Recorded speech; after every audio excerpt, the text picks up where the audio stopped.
War is peace, freedom is slavery, ignorance is strength. That's an iconic quote from 1984 by George Orwell, a dystopian novel packed with powerful, thought-provoking ideas that many argue eerily reflect what's happening in the world today, despite it being written more than 75 years ago. It depicts a society in which residents of a totalitarian superstate, what a mouthful, live under the constant gaze of a giant poster, a face with a heavy moustache, silently watching every move they make. In 1984, privacy was a dream and surveillance a waking nightmare. Fast forward to today, on the brink of 2026, and that face isn't on a wall. It's a camera mounted on a van, streetlights, inside pubs, concert venues, even your phone and your doorbell. The poster is real. Big Brother really is watching you. The question we want to explore is whether the power is being used to prevent tragedies, violent crimes, attacks, missing person cases, or whether we're slowly entering a surveillance world where everyone is watched, judged and scanned, with crime prevention used as a justifiable afterthought. This is True Crime Catch-Up. I'm Stuart Blues from British Murders. With me is Adam Lloyd from UK True Crime. Hello. And every week we'll be diving into what's happening in the world of true crime, from the biggest headlines to the strangest stories you might have missed. Make sure you follow the show wherever you're listening. Hit subscribe if you're watching us on YouTube. Hello. And if you enjoy what we're doing, leave us a quick rating or review. It really helps people find us, and it's a zero-cost way of supporting the show. Adam, let's get into this thing. I'm desperate to talk about it. Well, I am as well, actually, because if you are unaware, as I was until very recently, the scale of facial recognition already in place might surprise you. So police forces now use three main forms of the technology: retrospective, live, and operator-initiated. In simple terms, it means they can check your face after something's happened, while you're walking past the camera, or even on the spot if they just need to confirm who you are. It's not just some fringe experiment either. Across England and Wales, officers are running tens of thousands of facial image searches every month. More than a dozen major police forces have already deployed live facial recognition in public spaces. I've seen the vans at football matches. You see them at Christmas markets, busy high streets, transport hubs, they're everywhere. And in the last 2 years, I was so surprised by this stat. The Met Police alone have made over 1,300 arrests. Using facial recognition, it includes rapists, domestic abusers, violent criminals, and more than 100 registered sex offenders breaching their licence conditions were found. So the official testing claims that the systems are highly accurate under controlled conditions, but real world has raised eyebrows, as is always the case, of course. So independent reviewers have found much higher false match rates for Black and Asian people, particularly women, compared to white individuals.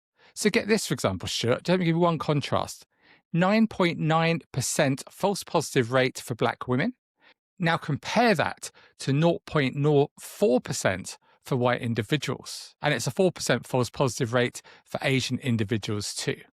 Yet despite that, the government continues to ramp up the funding, spending almost £13 million on facial recognition last year alone, with plans for even more at 2026.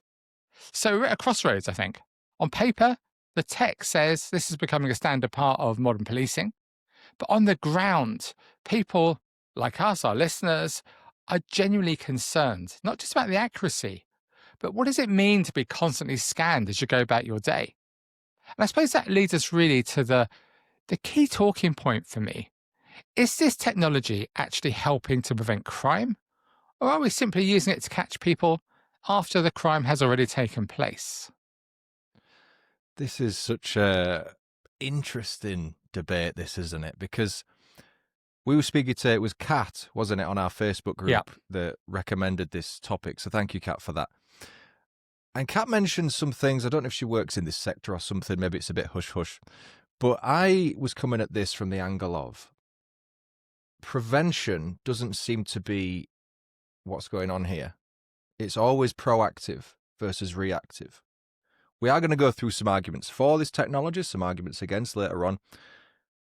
But first and foremost, it seems daft to increase the amount of widespread facial recognition tech. Shouldn't we be looking at preventing crimes? I don't know how possible that is, but I don't get it from that angle. And admittedly, my knowledge is limited. but from a general layman's perspective, it doesn't seem to be able to prevent crime, which is what we want. Well, I suppose there's two things, aren't there? There's preventing crime and also catching people who've committed crime. So it seems that maybe it works on the latter, but not on the former. And if you think about the tech that's coming in now, Stuart, other things. So we see doorbell camera footage. How often is that used now for investigations? Yeah. Mobile video, dash cams. That can all be analysed, can't it, using this tech? And it gives a powerful tool for the facial recognition. It does. I think one thing is a bit of a confusion, and again, Kat alluded to this, is the live data. Oh, People are concerned about data breaches, storing personal images and stuff. I don't think any live data is kept on file. So that's something to point out. But I'm interested to hear about your take on this. I don't know how much you get out of the house. Personally, I sort of am a bit of a hermit nowadays. But when I'm walking the dog, for example, one of the rare times I exit my home, huh. it never enters my head that my whole journey is realistically in a big, well, a big-ish city like Leeds. I'm being watched. If someone wanted to follow me, Yeah. they could, and they could know my route pretty much by a day of analysing, not even a day, a few hours, because it's the same route every day. I'm sure anyone that walks a dog does the same route. Does it ever enter your head when you're walking around that as much as you feel free, realistically, you couldn't get away with much, I wouldn't have thought. It's just a reality, isn't it? And personally, I hate it. I just hate it. Just on. Do you think about it, though? Does it enter your head? It doesn't really enter my noggin, but it's, Does much enter your head though during the day? Well, Stuart, no, do you that's think? the thing. I'm not as learned as you. Sorry, learned. What's the word, Adam? You tell I got me. it wrong, didn't I? Yeah. You did. But you know, there's another point here that I know I mentioned to you earlier, that the police forces, yeah, and they would argue anything to help them, right? And this helps them solve crime, so it's all good. But one of my big issues, and I go on about this, and most people don't agree with me, but I still believe it: cold cases. So we've got all these cold cases that the police have. Let's say how it is: they've failed to solve them. There's all sorts of reasons why. Okay? I'm not pretending it's easy and they should solve every single case, but all these cold cases. So why aren't they sharing much more information about these cold cases? There's people, we know loads of people online, the listeners to this podcast, who can potentially help with cold cases. And yet, in those cases, it seems it's fine to keep that information still a bit of a secret, only the police should know. And yet, in other areas, yeah, we just want to give more and more information. It seems very much a one-way street. Yeah, the release of information in a lot of crimes seems to be restricted. It comes back to the armchair detectives debate. If people know too much, they could affect an investigation. So I do see it from that point. And a lot of the older cold cases, which sometimes do get solved, is as a result of limited forensic technology. So we have to acknowledge that as well. Huh. Are you talking about the more modern ones, or are you talking about ones that have been going on for years and years? Well, it's anything. Let's pick something relatively recent. Let's pick the disappearance of Claudia Lawrence. Mm-hmm. There's still plenty of information the police hold that they won't share. See, that's such a can of worms, that case. Well, Because you say that, you don't know, though. Yeah, but you could ask the locals. You dig down into any forums or Facebook groups based in York or surrounding areas, they reckon people know who did it. Yeah. It's a big conspiracy I'm throwing out there, but not really. And again, is it because it's someone in an area of authority? Is that why? Then the opposite argument to that is why, I suppose we're getting into basic philosophical questions here, but why should we hear everything? Why, as citizens of the country, do we need to know? But I suppose we're moving away from it there, aren't we? Mm-hmm. If we bring it back to this, I suppose on the positive side, we can't argue that this must free up resources. And the police, as we know, have got such a tough job and they haven't got enough resources to do their job properly, have they, at the moment? Do you think, as much as I say it's reactive as opposed to proactive, do you think it could act as a deterrent, though? Because if people know that if they want to commit a crime, they will basically be caught because of this technology that's getting brought in, would that perhaps deter future criminals? I'm not sure that would enter their head No. as the red mist comes over. I don't think so for a second, do you? No, not really. I think a lot of attacks, assaults, crime happens in the heat of the moment. Hmm. If you maybe took 5 minutes to think about it, you probably wouldn't do it anyway. I Oh. don't think it's going to enter their head, and this is an argument for the facial technology being more widespread. I don't think they would think, oh, I'm going to attack this guy. Hang on a minute. If I do, they're going to see me and I'm going to go to prison. I don't think I'll do it. I wouldn't enter their head, I don't think. The bottom line is law enforcement are going to use every single weapon at their disposal to get crime under control, aren't they? And I think even though we might be against it for whatever reason, I just don't think it matters. I think it's here now, isn't it? We know it's here now. And as tech increases and improves, it's only become more widespread. So is it like a facile argument? Is it pointless even discussing it? What annoys me is this is a democracy, but there's so many decisions being made now that we aren't privy to. We don't have the chance to vote in, whether it's pushing back local or council elections, whether it's the jury thing. We should be able to vote on this. Do you not agree with that? I do, but there are plenty of people out there that will say, no, it's this government have got the mandate to do what the hell they want. Okay. I don't agree with it. No, I'm not going to go into sticking to manifestos and mandates because it's all nonsense. So let's move on to let's move away from politics briefly. Before we discuss the arguments against facial recognition, you can sort of tell I'm more leaning towards that end of the spectrum. Let's first briefly touch upon the Sarah Everard case, because on December 2nd, so just over a week ago, the Angiolini Inquiry Part 2 first report was published. Focusing on the prevention of sexually motivated crimes against women in public, the report provides an update on the recommendations made in the Part 1 report and makes a further 13 recommendations. It calls for a fundamental shift in the focus of activity to prevent sexually motivated crimes against women in public spaces, with Chair Lady Angiolini, I hope I'm saying the name right there, making a clear statement regarding how measures targeted at making spaces safer, such as better street lighting, and advising women on how to protect themselves, so for instance, providing information on safe routes home, those things are important, but not enough.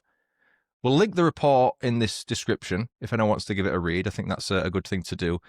But the reason I bring it up is due to, again, one of my main issues with facial recognition technology. It appears to be a reactive solution, not a preventative one. The inquiry ran a survey of 2,000 people. It revealed 48% of women had experienced an incident in the last 3 years where they felt unsafe in a public space due to the actions or behaviour of another person. That was significantly higher than for men, 42%.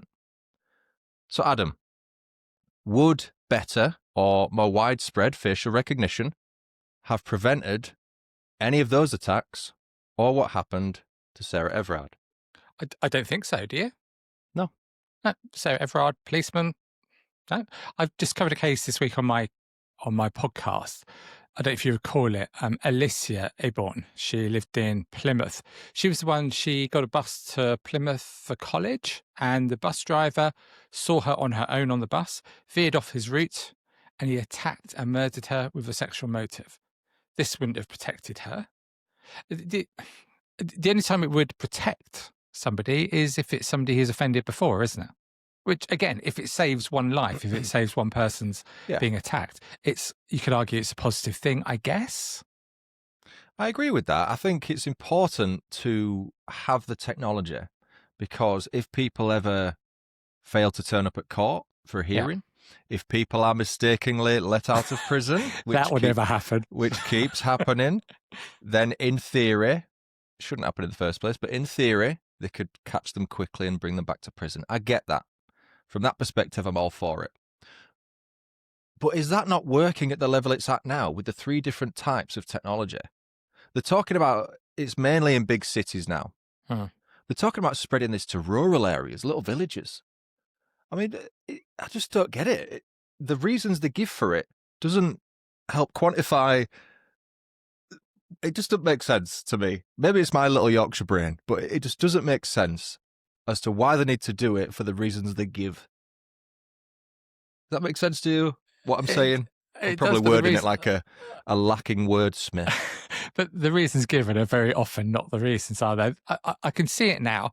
It's like when we heard about the digital ID cards, didn't we, for example? They say Mhm. there's a reason why that's going to be helping, to stop illegal workers and so on. And it's here, isn't it? The police will be arguing they've got limited resources, um, and this facial recognition technology will help them catch the bad guys. How can you argue against that, Stuart? It's difficult. And another concern that I've got, and I know that you've got as well, because we discuss it on our podcast a lot, is just how many perpetrators who've been handed life sentences or big sentences have been released before going on to receive a second life sentence for committing further crimes. I think the stat, tell me if I'm wrong here, I think it's 80% of all offending in England and Wales is reoffending. Is that right, Stuart? It's about that, Yeah, isn't it? I heard, yeah, it's crazy. It's been on the news this week. Absolute insanity. I couldn't believe that when I heard it.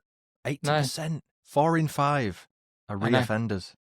And over 120 life sentence prisoners who've been granted release, whether that be parole or day release, have been recalled and given second life jail terms. I know you were telling me, Stuart, you've got a couple of examples of that, haven't you? Yeah, so one example is Paul O'Hara. He murdered his girlfriend Cherylee Shannon in 2014.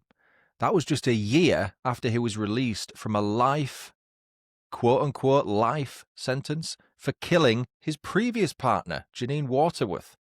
He murdered Janine after ambushing her with a knife at a bus stop in 1998, and once released from prison after his life sentence, and proceeded to stab to death Cherylee after she reported him for domestic abuse. I mean, talk about a pattern. Another example, David Mitchell, not the guy from Peep Show, who was originally given a life sentence for murdering his girlfriend, Kathleen Mackenzie, in 1990. He served 23 years in prison. You could argue that's a life-ish sentence. He was then released, and within 4 months, third of a year, he'd murdered his new lover, Robert Hind, while drunk. So I suppose the question there is aimed more at the parole board, right? And their decisions to, as instead of the facial recognition thing. But again, are we really seriously suggesting more widespread facial recognition technology could have prevented not necessarily the first murders, but the second murders? These are wanted people. These are known people. What do you think? Well, I do, and I think as has come clear in this discussion, I think you and I share a view on these facial recognition cameras. Let's look at the clear arguments against. I mean, firstly, the bias question. We can't get away from that. We gave the stats earlier. So, based on those stats, minorities are disproportionately at the risk of misidentification, unnecessary stops, or worse. And a lot of people from minorities will say that they're targeted more by police than other members of society at the moment. And given how the state of the country right now, and as we've said before, you're either on this side or that side, there's no middle ground, I think it could be very dangerous, don't you? Yeah, I mean, those stats about false positives are shocking. It's not a difference of 0.5% or a couple of percent. You're talking 0.004, whatever it was, for white people. And for black people in general was 5.5%, but for black women, 9.9%, call it 10%. That's outrageous. But I suppose the authorities will say that the tech will get better, won't it? And that will narrow in time. I get that. But I mean, Jesus, we're on the brink of 2026, man. Like, we have 8K now. And how many times do we see CCTV footage, whether it's the Claudia Lawrence one, which has one key piece of footage, and I know that's from, 2007-ish, around that time? So granted, it's 20-odd years nearly since that, but even that, how many CCTV cameras do you see? It's about half a frame per second. They'll jump 10 feet between frames. Why is not everything not the quality of, say, even a Ring doorbell, which was pretty high definition? How much further can the technology get from this point? It just seems like a perpetual excuse to me. And you're right, CCTV, how many times do we see that horrible grainy stuff as well when you can't even make out the face? Yeah, helpful that, isn't it? But how many crimes could that have solved if we'd instead invested in high-quality CCTV? It's the maintenance of it, I suppose, the infrastructure. A lot of the cameras are, say, owned by local stores, might not have the funding or the drive to even check the cameras or replace them. So I guess if the police or the government are taking control of it, perhaps that will mean that more high-definition cameras are placed around. I suppose that's something that might be worth considering, rather than relying on local things and hoping someone has a Ring doorbell, for example. Yeah. Other arguments against it, Stuart. I suppose my biggest one is the risk of normalizing intrusive surveillance. So once this becomes normal, there's no way back. And it's we're under the control of the state, aren't we? We're being monitored, we're being watched, all our details are being looked at. And I think as British people, that's not our natural inclination, is it? We're a free country, right? That's the theory. But again, it comes back down to the little things. Making decisions without allowing a democratic vote. Honestly, I think 1984, the book, came out in 1949, so in the aftermath of the Second World War. The fact that now, 3/4 of a century later, it's more accurate than ever. That was a sci-fi book in a dystopian future that people hoped would never exist. Stuart, let me ask you this. Like we're in it. Well, let me ask you this, because I know that you've got a better knowledge of banking than I have. I said banking with listeners. Let's go for the cheap laugh, Stuart. We can't ever lose that, can we? But isn't it hard for me now? If I go to my local bank, let's assume that I've got £3,000 on my account. Can I just go in and withdraw £3,000 now? In theory, but you would get asked some questions. What it's for? What it's for? You'd get asked, has anyone persuaded you to get this money?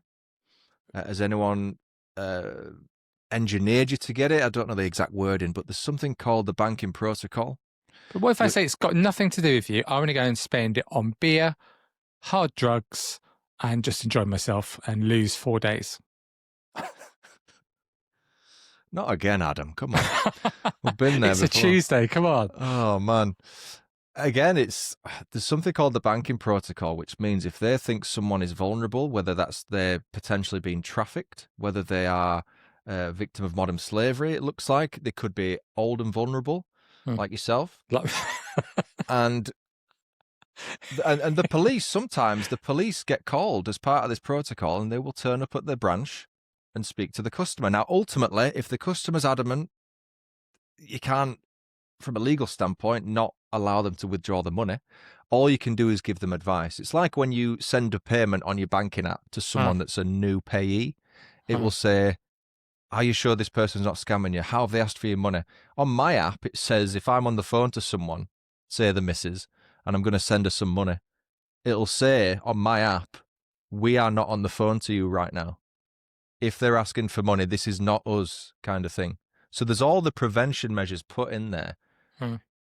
I mean, if you said you're going to go out and buy some Class A drugs, and I'm guessing they'd probably ring the police and have a word with you on a bit more serious of a level. Because what's it got to do with them? Because buying Class A drugs is illegal, Adam. Yeah, but what I choose to do with my money, right, is up to me, right? In theory, but when you deposit money in a bank, you get paid your money in a bank. That money, contrary to what people may believe, is not sat there in bills in a big safe underneath the bank. It's just a number on a screen. Think about when Northern Rock went under. Yeah. People lost money big time. I'm sure our listeners are intrigued with our discussion of the international banking protocols. Should we go back to facial recognition cameras? Let me tell you one that really sits with me. How many times do we hear stories of senior police people, senior lawyers, people in government who leave files on trains, in cars? And I'm concerned about how this data is kept, how it's held. With all the stuff we hear at the moment of countries as well as other hackers around, how safe is that data? It's not safe. Think about, you've had retailers, I think M&S recently got a big hacking scandal. If people can hack and get your bank account details and your email, why can't they hack into computers or cameras? Yeah. There's a video game called Watch Dogs, which I'm sure you haven't played, obviously. A lot of that is about cameras. I think this guy has the ability to control all cameras or something like that. He can see someone walking down the street, and there's a Black Mirror episode similar to this, and as someone walks down the street, it tells you all the information about them. Huh. That's kind of what it feels like. The world's becoming a Black Mirror episode. It sounds a great game. Do you play it a lot, Stuart? I mean, I tried Watch Dogs. I couldn't get into it. It felt too real. But yeah, you should watch Black Mirror. There's some good episodes. I know you don't watch anything because you're above it, but you should watch. You should watch it. So I got told off on an email from a listener to my podcast this week for finding a film boring. I was told that I shouldn't find a film boring, so I don't watch films. Stuart, you love films, don't you? Yeah, I enjoy films. Yeah. Yeah. What's the last film you watched? Just share it with us briefly. The last film I watched was Django Unchained. Oh, any good? Brilliant, yeah. Quentin Tarantino. I don't know if he's liked or hated now. I don't know. I don't keep up with who has and hasn't been cancelled, but that's a good film, Django Unchained. That's a rom-com with Hugh Grant, is it? Spot on, yeah. Have you seen it? Yeah. Let's come on to one more thing that really sticks with me. So Colin Sutton, a legendary detective, who did he catch? His team caught Levi Belfield, for example. Now, I remember hearing him speak a number of times, and what he says is that sometimes it's too easy for the police to rely on DNA technology. It's all about DNA, and if the DNA is there, you're caught, and it means you can lose those wonderful police techniques like the old-fashioned copper that we talk about. Is that a problem here, Stuart, do you think, as well? Well, becoming more reliant on technology, you mean, as opposed to good old-fashioned police work? Yeah. I mean, you've got to move with the times. You've got to think of efficiency versus, being able to tell stories when you retire and do sell-out tours like we know that Colin is. But it's interesting because I remember being to hospital recently and had an X-ray, and you speak it to the doctor, and you think they know what they're talking about. They're an expert at a hospital. I just see a bone. It's no different to a bone I've seen on TV. Apparently it's mine, whatever. So they're telling you about this thing. And it shocked me because they said, as far as we can tell, there's nothing wrong. However, we run everything through an AI program. And if we are wrong, the AI will let us know and someone will be in touch because, and this is a quote, I'm paraphrasing, but it's basically a quote. And the doctor said, because AI knows better than a human. And this is coming from a doctor. That's just the way the world is now. AI isn't just people trying to write their own dissertations at university using ChatGPT anymore. This has been used in hospitals. It's been used for all infrastructure. How many times have you seen a marketing for whatever it is using AI as a positive point of that product, that it uses AI? It's crazy to me how far it's gone in such a short space of time. Yeah. Does it concern you? No, it doesn't. Technology never loses. That's why whatever we say about facial recognition cameras, they're coming. Whatever we think, they're coming. Speaking of coming, I've got a story about an animal that was going. I wonder where you go with that. If we can end on that, that's a segue you probably weren't expecting. But we're well into segue again. No, we're not going there again. We're well into the Christmas season now, aren't we, Adam? Is your tree up yet? By the way, are you a bit of a Grinch? Well, my wife would term a Grinch, but we've got 2 trees up. Is yours up? We've only got one this year, Oh. but yes, we have historically had 2. We put it up last. I think was there a weekend that was November into December or the first week of December? Why one? Is it austerity in the Blues household still? Not at all. Not at all. No, we've just What's got a happened lot. to the other Christmas tree then? Where is it? It's in the attic. What's it doing up there? I'll tell you after the call. The story we're ending on, Adam, in our patented animal section, it involves probably the most iconic of all Christmas animals, the reindeer. Aha. So last week, Merseyside Police, along with local Coast Guards and the Royal Marines, were called into action after a reindeer called Buddy. I wonder if that's an elf reference. I mean, that'll be lost on Adam. Never watches movies. He said he's seen 5 in his entire life, apparently. Anyway, there's a popular Christmas film called Elf, and the main character's called Buddy. So anyway, Buddy the reindeer escaped a festive event in the Merseyside town of Formby, with Southport Offshore Rescue Trust receiving a call to assist in the search which lasted through the night. He was finally spotted on his way to the beach after being located using thermal binoculars, with the rescue trust team using quad bikes to shepherd Buddy into some nearby sand dunes where a police drone, technology man, a police drone was used to monitor the animal. He was then sedated by a vet before being transported back to his stable. I mean, perhaps, like so many Brits this time of year, he just fancied a trip to a beach. Yeah. He couldn't go abroad, bless him, but, maybe he was just sick of the rain. I don't blame him.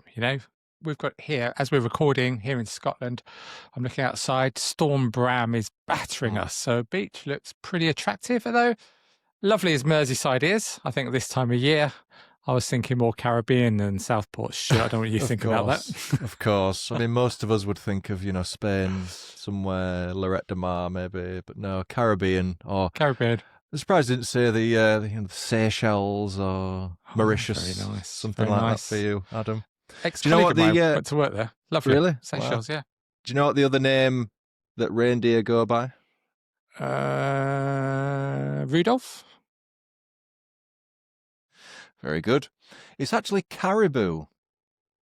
Oh, So good. There you go. Every day's a learning day with your shirt, isn't it? Absolute nightmare. But yeah, it's called a caribou, reindeer. There we go. But look, on that bombshell, just quickly before we wrap up this episode, one thing I want to just come back to from a few weeks ago, fireworks. You mentioned drones earlier. Have you heard of drone shows before, by the way? I've been to one. Oh, have you? You didn't rate it? Oh, horrible. Oh, somebody told me they're the way ahead from fireworks. No? You don't go with Well, the problem was we had a drone show at the Headingley Yorkshire Cricket Ground. Yeah. And it was the worst organised event I've ever seen. We actually ended up getting half our money back. The problem with the drone show is that unless you sat directly in front of it, looking dead on at the drones, we were off to the side. You just can't make out any of the things. We couldn't hear the voice. I think it was what's the person that used to be on one of the animal shows? I forget her name, but it was a famous person. I had no idea doing the narration. Couldn't hear a thing. All you can hear is which is the drones. That's the drone sounds, people. That's all you could hear. Do you know, I think after that latest insight, Church, we should call it a day. Let's leave it there. If any of you listeners or watchers have got any thoughts on anything we've discussed, or if there's a topic you think is worth highlighting, that's all that Kat did, and we give her a shout out and we talked about it for this episode, we would love to hear from you. You can drop us a comment on YouTube or join the Facebook page. Get involved with the conversation. We've got new episodes every single Wednesday, so make sure you're following us on Spotify, get subscribed on YouTube, and make sure you hit follow if you're listening on a different podcast player. Whichever one you choose is fine. We will do updates as well. I think we've got an update maybe coming next week. Yeah. About Paul Doyle, I think it's next week. If you're enjoying as well, leave us a rating. You might as well, might you? It's free, doesn't cost you a penny, and it helps the show grow. I think we'll leave it there. Thanks for catching up with us. We'll see you next time for another True Crime Catch-Up. Cheerio.